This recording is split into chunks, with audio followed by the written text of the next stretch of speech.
We're trying to exhibit just a selection of some of the innovations that are happening around the world across the 189 countries that we're working in. One of the things we're trying to show people is the development of these virtual reality headsets. These ones particularly show a scenario out on the Macedonian and Serbian border, looking at some of the migrants who are coming through there. And the idea behind this is to help give people a real sense and to build some empathy for what's happening out there and for the scale of it, as well as the reality of what it's like. But we also use it for training, and we find these kinds of things can be very useful for helping people to prepare for what they're going into. We also have a 3D printer here that we're displaying for people so they can see.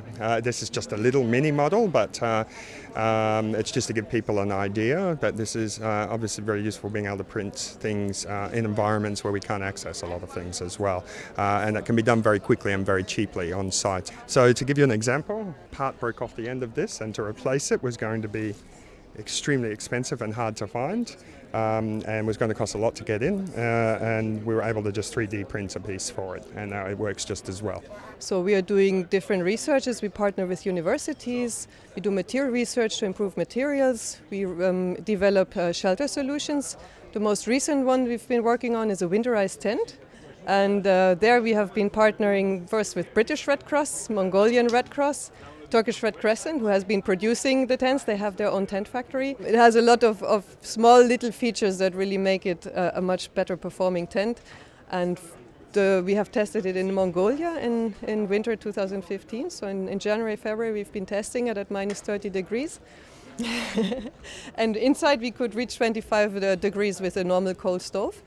So it's really high performing for these climates, and the energy saving that we can achieve with this tent is at least 30%, depending a bit on the context where we are in, but at least 30%, which means it's a huge impact on logistic costs in terms of fuel distribution and of course in terms of comfort for the beneficiaries. So the project is called Virtual Reality Tools, and the aim of the project is to use video game technology to create case studies, educational material, mostly to explain the rules of IHL, humanitarian law, on a more simple way.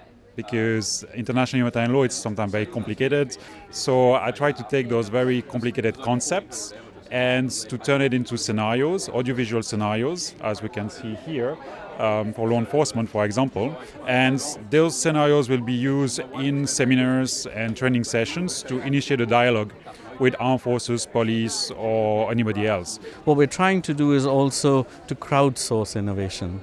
So basically, using the power of humanity to come up with ideas. And we have this project underway at the moment where they're trying to source ideas from the general public for persons with disability living in rural areas. Yeah? So we identified, on the basis of our understanding of disability and proper needs analysis, 9 big challenges. And we've taken these challenges and kind of spread them through the networks of people who work on disability, who work on technology, who work in this kind of sector.